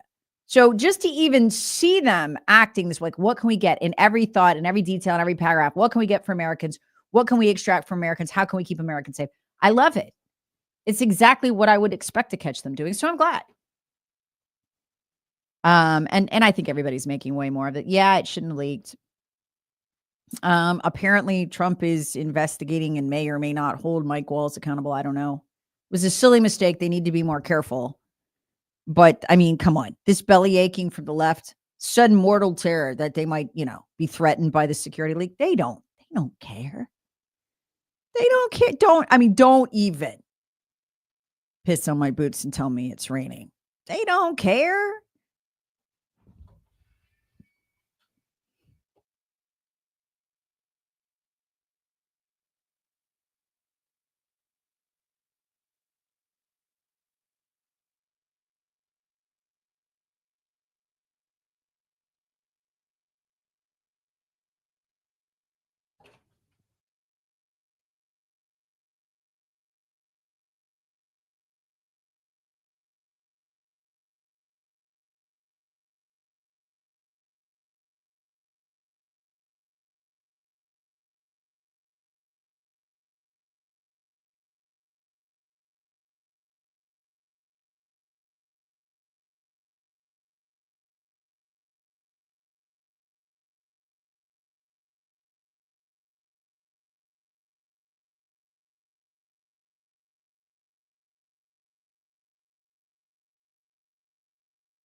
Headline, and this is actually not new. It's just nobody's really paid attention to it yet.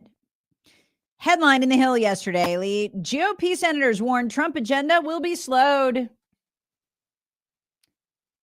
Yeah, Trump's agenda on border security, energy, and tax, his tax agenda, yeah, they might not even pass till July. Sorry. So busy. What are they doing right now? That's so important. Good question. Oh, they're on vacation. Oh, okay. Well, Not mandatory. They're on vacation. Some Republican senators, the Hill reports, are warning the bill could drag well into fall. Okay, let me translate what's going on here. This is the resistance. This is the Republican resistance. This is John Thune, who told Trump to stay the heck out of the Senate race. Don't even interfere. Don't have anything to do with it. You don't have any impact on what we do in the Senate. That's John Thune, our supposed leader in the Senate. Senate Majority Leader John Thune cautioned GOP colleagues that the Senate isn't likely to pass President Trump's border security, energy, or tax agenda until July at the earliest. And some Republican senators are warning the bill could drag well into fall. You know what they'll say in the fall? Well, we're right on the cusp of midterms. Why we can't get this done? And then that will feed the media narrative Trump's not getting anything done, which is the plan by the GOP leadership, who I have said over and over again is our biggest obstacle. It's not the Democrats. We've already defeated them. Almost sounds like our legislature in Columbia, doesn't it? Yeah, no, it's a nightmare. It's a nightmare. Now, what is happening here? Let me explain the background too. John Thune is a Bush Republican. He wrote in, like many Bush Republicans, he was recruited by Karl Rove, wrote in on a raft of Bush money. So they aren't going to want to do anything that helps close the border. The number one cardinal rule of Bush money is the border stays open at all costs, and we don't care if terrorists come over it. That is who they are. It is how they are. They're the ones who started that, not the Democrats. Democrats just picked it up because they realized they could get a lot of votes. The Bushes started that. And a lot of the people recruited by the Bushes. The problem we have in the Senate is if you look at fundraising bases, these are the people who, Tim Scott, for instance, also comes out of that Bush fundraising base. Unfortunately, most of the politicians from the state do at the higher levels. You can call them up and they will just put together a mega fundraiser for you. You walk out of there with $200,000. You have plenty of money to pay for your ads, but it comes at a terrible price. You owe them. The real last remaining parts of the Bush cabal are in the Senate. They are John Thune, who is a disaster. They are Tim Scott. They are Lindsey Graham, all of these people. And they are loyal to their fundraising base. They would have a hard time at this point switching teams because they owe a lot of these people. The Bush fundraising base was so powerful for so long in this party because there's so much money behind it. Everybody hates them, but they love the money. And the reason for that is these are big corporate interests that thrive off illegal immigration. And this is why, are you hearing Tim Scott, for instance, weigh in at all about Trendé Aragua? No, he's AWOL. What about Lindsey Graham? He said much? Not much. Why? Well, when you have a fundraising base that is Bush and fundamentally open borders, they don't want to hear you talking about Trendé Aragua. They don't necessarily want Trendé Aragua working in their businesses as part of their tax evasion scheme. But if you're getting tough on Trendé Aragua, starts to make a little nervous. You might get tough on some other illegals. Then what? I mean, people might start to expect, expedited immigration enforcement plans. So John Thune Lee is playing the part of Paul Ryan. That Paul Ryan played, held up Trump's tax cuts for more than a year, blocked it when Trump tried to balance the budget. A lot of people don't know he tried to do that in his first term. He did. Paul Ryan shelved that budget plan. And people pick on Trump for not finishing the wall. Again, Republicans caused that, not Democrats. Although they eventually got the power back.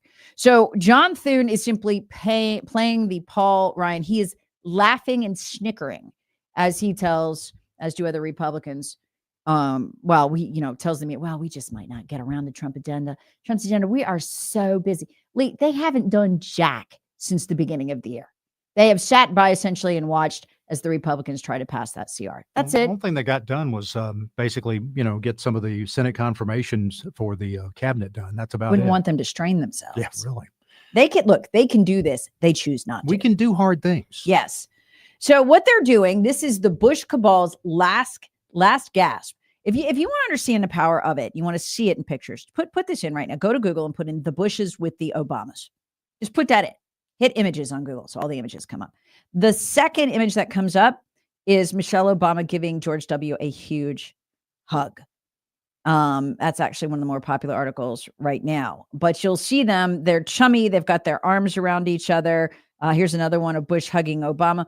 If you remember when Obama ran, all Obama did was lie from the time he got up in the morning to the time he went to bed about George Bush. That was his entire strategy. McCain rolled over like a well-trained dog, never took him on about any of the lies. They went right into the White House. And just go look at the pictures. Look at how good of friends they are. Oh, there, look. Honoring George H.W. Bush. There's Barack Obama pinning a Medal of Honor on H.W. Look, see, here's, foreign policy, Bob. Oh, this is one of my favorites where Obama gets together with Bush and Clinton and they raise money in their NGO for those illegal immigrant flights into the country. They raised money for that. A lot of people don't know that. Now, if you go through here, what's really weird is Trump's not in any of these pictures. In fact, when you watch them, when they all get together in these like events where the president will be, Trump and Melania are visibly off to the side. They look uncomfortable. Everybody looks a little tense. This is why. So what you're watching in the Senate, y'all, is what you can see in these Bush fights. It's really fascinating to watch it. So you can just go look at these. You can tell they really like each other. They're friends because they're all part of the same globalist cabal. Open borders is their religion. It's what they thrive off of. So when John Thune says, the leader of the Senate, well, we're just so busy. We just don't have time. That's George Bush talking. That's Obama talking. That's the cabal talking. That's Clinton talking. That's all of them talking. It's what we're up against. But here's the upside. I just want you to understand how evil elements of the Republican Party still are, and the worst vestiges of the Bush cabal are in the Senate. The thing we have now that we did not have against Paul Ryan is X. I've never seen us torpedo a 1,500-page bill before. I mean, they were so confident they were going to ram that through that Mike Johnson, actually, never forget this, included money for the censorship of Republicans through the Global Engagement Center in there to censor his own people. Us, me, you. And we killed it. So we got it pared down to a much smaller bill. It wasn't a great bill, wasn't a perfect bill, but it wasn't what they did. So Thune is about to experience the full wrath of X as people begin slowly to realize, Lee, that he's blocking the Republican agenda. Not Democrats, Republicans. It's really frustrating, isn't it? Yeah, this is the ugly side of the GOP. Yeah, it is. It is. And this is where, Karl Rove went around for years. And if you signed on to the open borders agenda, they would spend $400,000 to $500,000 getting you elected in the primary. If you did not, they would spend it against you. And so if you wonder why there's so many hateful sleeper cells left in Congress who are in the Republican Party, that's why. Never forget, the CIA ran the Republican Party for years. That sounds like a conspiracy theory, but it's not. A lot of people don't realize Daddy Bush was the head of the CIA. And he ran the party. He ran the party for 25 years. They did all the recruiting. That's why the party is a disaster. That's why this country is a disaster, because there was no meaningful opposition to the Democrats. And you can see why when you look at these pictures of George W. Bush and Laura Bush and the Obamas and how good of friends they clearly are. I mean, they just can't stop putting their arms around each other. It's ridiculous. Just go look at it. I mean, it's sickening. And you'll see some of these are Clinton and Obama and Bush, and they're all buddies and they got their arms around each other. Trump is not in any of these. Oh, look at this one. Laura George holding hands. Literally, George is holding hands with Michelle Obama, and she's holding hands with Barack. You will never see that with Trump. You never will. On and on and on and on. This is who we have to defeat. So Trump's got his work cut out for him. Yeah. Well, I mean, they would love to see him fail. Love to see him fail. We knew all this going into it. We did. And I'm not trying to downplay anything you're saying. No, here, you're right. But we knew all this going into it, and this is still far better than what the alternative would have been. Oh, sure, the Democrats. But it's just I just, as you said the other day, the enemy so much of the time seems to not be the Democrats, but other Republicans, or at least those who claim to be. Yeah, and this is who has got to be pushed out the door. And this is where I really hope Elon Musk will stick to his promises, like just start primarying these people, just hit them hard with cash and the truth. because they are the enemy. And folks, we do not have time to mess with these people. We are running out of time and they know it.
Well, ahead in the Department of Homeland Security, blocking the use of tax dollars for housing illegal aliens. Apparently, this is going on. HUD Secretary Scott Turner and U.S. Department of Homeland Security Secretary Kristi Noem signed the American Housing Programs for American Citizens Memorandum, dedicating full-time staff, they're repurposing them, to assist in operations at the Incident Command Center.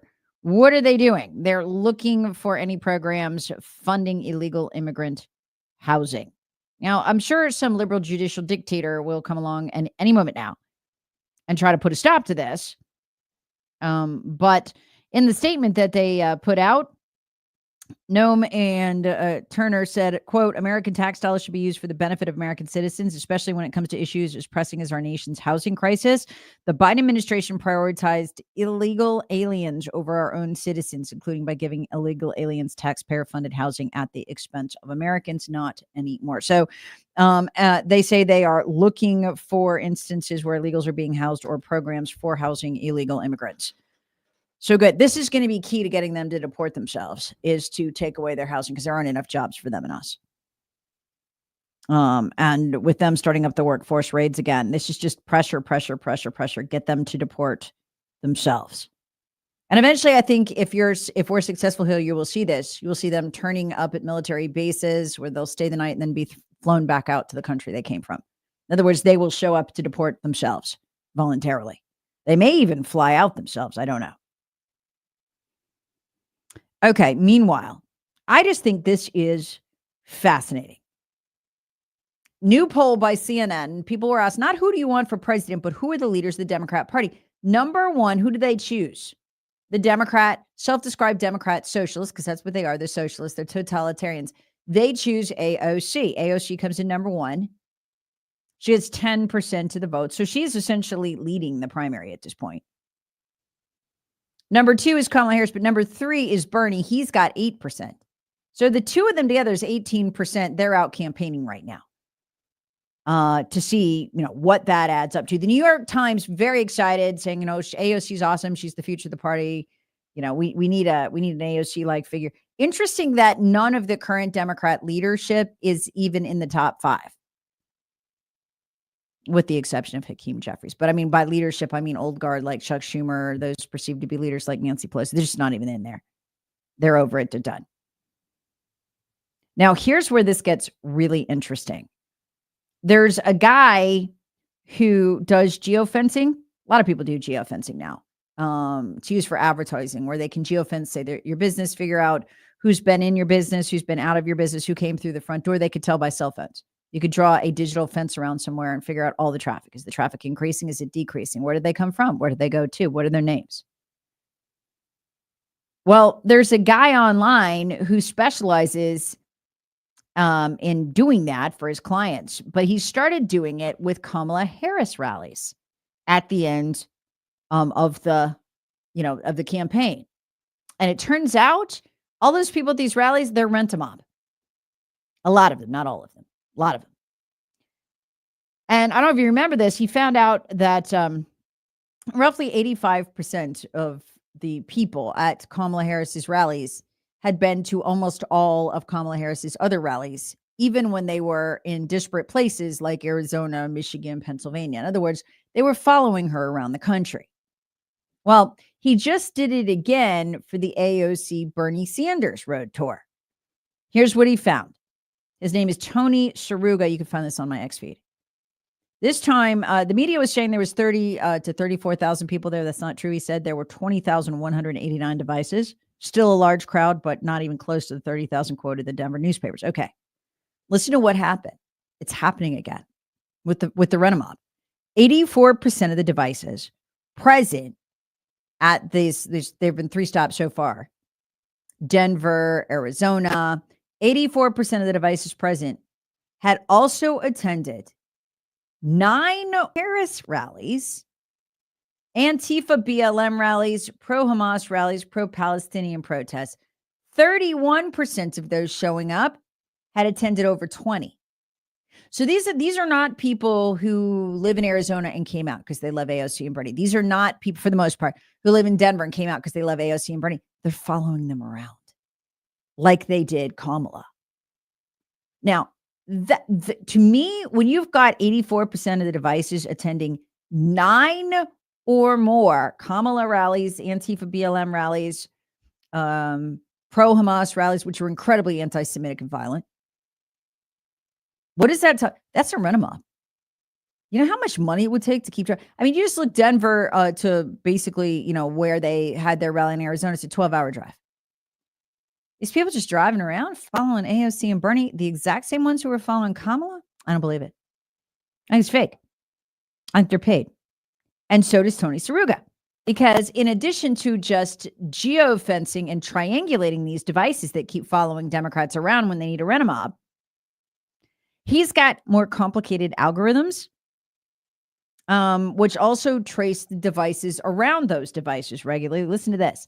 90% of those in that 84% group who've been to at least 9 Kamala Harris rallies, or, the other big Democrats events across the country, 90% of those in that 84% were likely working with one of 5 groups funded by either Act Blue, which is the Democrats' fundraising nerve center, or USAID, or both. So what you got here is USAID's just funding Democrat groups. So 90% of those in the orbit of just 5 Democrat groups, all funded by Act Blue, the Disruption Project, Rise and Resist, Indivisible Project, Troublemakers, and the Democrat Socialists of America. 3 of those are funded by USAID as well. Ah, there we go. Want to make a prediction right now. And I've said this earlier, I'm going to say this often. That tax money that they funneled through all those NGOs, Stacey Abrams, the $375 billion, not million, billion that Podesta's walking around with. Podesta's Hillary's former campaign manager. And Biden gave him $375 billion to manage from the Inflation Reduction Act. Guarantee you it's not all of it, but a lot of it gets funneled in the Democrat coffers, and they pay for the rent-a-mob. In this case, 20,000 people to show up. 84% of whom are associated with these groups, and they go to event after event after. So, folks, what you're watching, like everything else with the Democrats, is fake right now. A lot of hoopla, a lot of cheerleading by the mainstream media. Oh, look, 86,000 people came out for AOC and Bernie in 3 days. 34,000 in Denver alone. No, they paid them. They sent a lot of them. And they're following them around the country. The same people who followed Kamala around the country. I mean, look, maybe they're just retirees who got nothing to do. But I somehow doubt it.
Well, it's like Donald Trump and Elon Musk are adults. They're trying to fix the country, and they have to deal with children who just want to continue with playtime.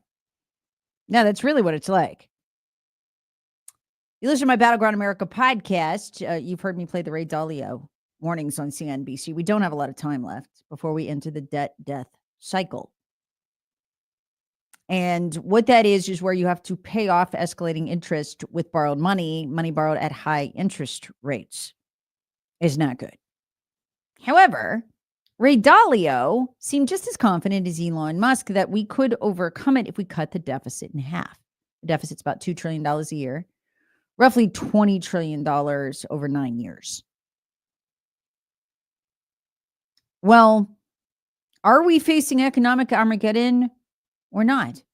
Fascinating interview by Scott Bessent, our Treasury Secretary, on the All In podcast, which itself is hosted by billionaires, people who know the markets. What does Scott Bessent think? They don't talk about this much. Well, he talked about how he initially got involved in the Trump campaign over 18 months ago. Listen to how he sees our country's economic situation. It goes back to something that's unsustainable is unsustainable. One of the reasons I'm sitting here now is about 18 months ago, I went to see President Trump. I'd known the Trump family for 30 years. I'd never known the president that well, but to tell him that I want to get involved in the campaign because I was so alarmed with what the Biden administration was doing with the deficit, debt and deficit. Endless stimulus, endless spending. Endless spending, but endless spending when we were in like solid economic territory or not in a war. First time ever.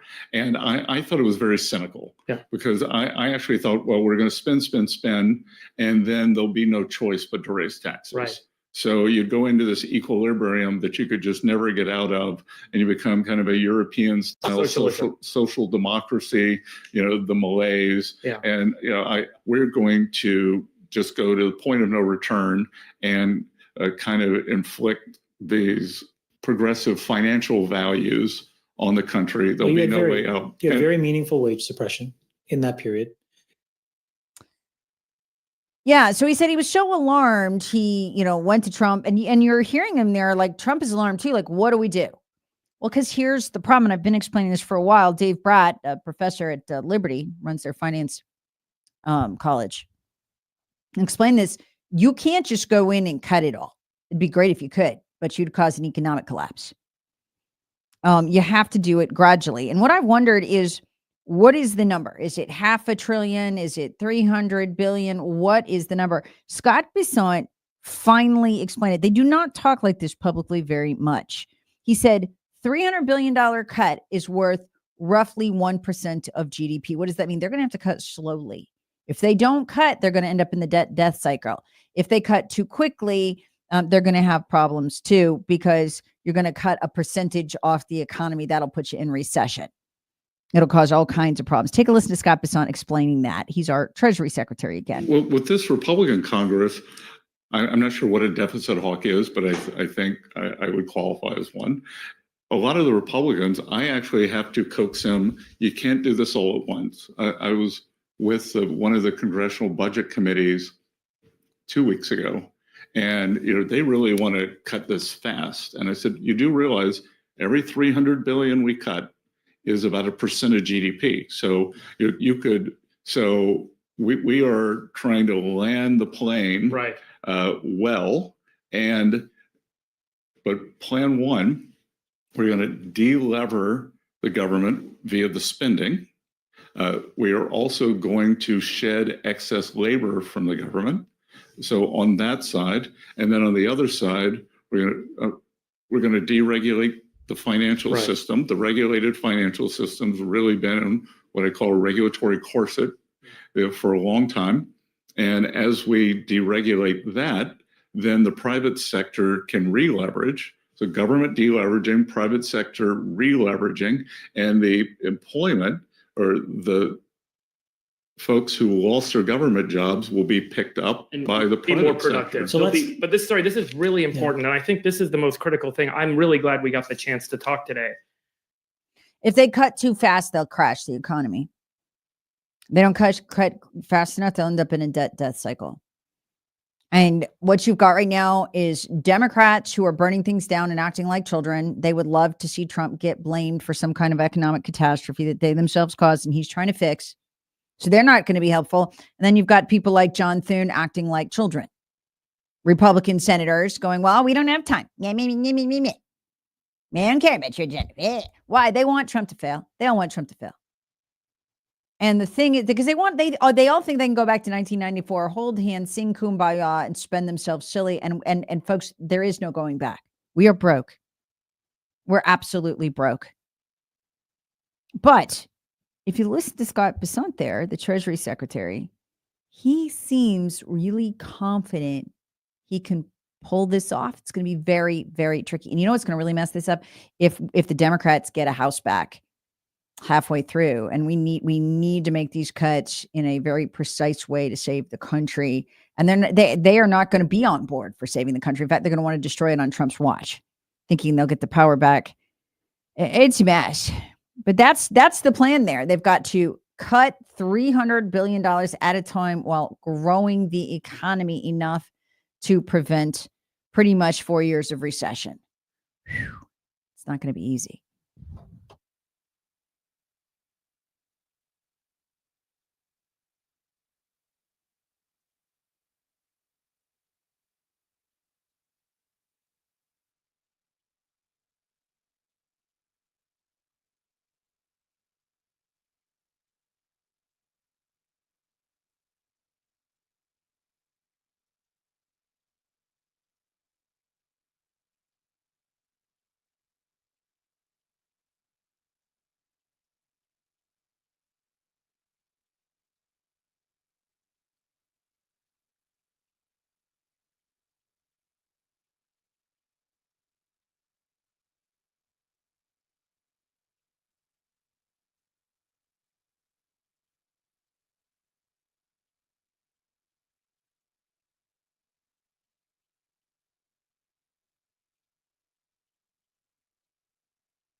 Well, look, I can't say this doesn't fill me with joy.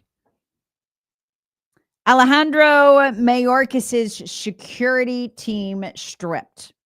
Former Department of Homeland Security Secretary Alejandro Mayorkas, inveterate liar, told us the border was secure. There's nothing strange going on down there. No matter what the video people kept coming back with showed. Yeah, no, there's no voter drive going on down there. It may look like it, but it's not. No, it's totally under control. And that's just misinformation. And then when he got busted, he just played games. He's a brilliant man for a devious person. Even figured out how to fly illegal immigrants, over 30,000 a month at one point, into Florida as part of the voter drive there to try it blew it back up. All this was illegal, by the way. It's aiding and abetting. Everybody's pretending it's not. He made America fundamentally unsafe. So we saw again 2 weeks ago with the announcement on our border by Tulsi Gabbard, who went down there with J.D. Vance. She's our director of national intelligence, told us that the Biden people had intercepted at least 100 foreign terrorists on the terror watch list, domestic and international. Had them in custody.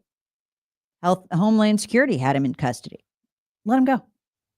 Knew damn well they were terrorists and let them go. Folks, understand, this is how radical the Democrat Party is, and this is who they expect us to coexist with. Who did all that? Mayorkas. So there is some justice in the universe that Trump just stripped his security team. You know why? He doesn't deserve to be safe. Normally I wouldn't say that. He does not deserve to be. He made this country fundamentally unsafe. He brought Laken Riley's murderer to her. He brought Jocelyn Nungary's murderer and rapist to her. She was 12. They stuffed her body in a culvert. One of her 2 attackers, both of them were Trende Aragua, was still wearing the DHS monitoring bracelet. President Trump just yanked his Secret Service protection. He didn't deserve protection. We didn't deserve protection from the people he let in. He doesn't deserve protection. He can go get a gun like the rest of us. Try to stay safe in the America he created. Mayorkas was supposed to have the Secret Service. He has a whole detail, this guy. Can you imagine all this time as he's making us unsafe, he's got security? Golly, typical Democrat. Anyway, the Secret Service would have been with Mayorkas through mid-July, and then the president would have had the option to renew it. Trump just yanked it. So he is without Secret Service protection this morning, as are we all. And we all kind of need it, given the America that he created. So no one knows, like Mayorkas, what is out there and how dangerous it is. I don't even think we have the full breadth of it. So I hope he looks over his shoulder as he is wondering how many, because folks, we've had more than 900 terrorists cross that border. We know that. A lot of them came through Canada, more than 80%. What we don't know yet is how many of them got to stay. We know at least 100 did. We know they're hunting them now. Tulsi Gabbard said they were. How many more are there? How many cartel leaders are here? We don't know. We caught one of the chief cartel hitmen from Mexico a few weeks ago, coming over the Canadian border. Trying to anyway. We got him this time because Mayorkas is not in charge. So he should live the way the rest of us do, without security protection. Since America was very safe and the border was very secure, he said, well, he can live like that is the case. Good for Trump for taking that away from him. Can you imagine the whole time he had Secret Service protection? He didn't have to be scared like Jocelyn Nungary. He didn't have to be scared like Laken Riley. In fact, again, this is who was moving those people around the country, these illegal immigrants who were Trende Aragua. They did not care. I don't know how he sleeps at night. I really don't. Anyway, whatever. Texter writes, hey, Tara, Rush called them rent-a-mobs. You know, he did, now that I think about it. Another texter writes, I'm retired and I want to travel. How do I sign up to be part of the rent-a-mob? I would go to the actblue.com website, look up the groups they fund, Democrat Socialists of America, apparently that you get a gig with them and do it. And they'll just, you go around, pretend to support AOC or Bernie, whoever the flavor of the month is. So yeah, try that. It says, let me know if it works. Yeah, and it looks like they'll pay for your travel. Just get you there. It should go place to place to play. Then you just pretend you're from Denver. You pretend you're from Arizona. It's all pretend with the Democrats. Okay. Have a great rest of the day.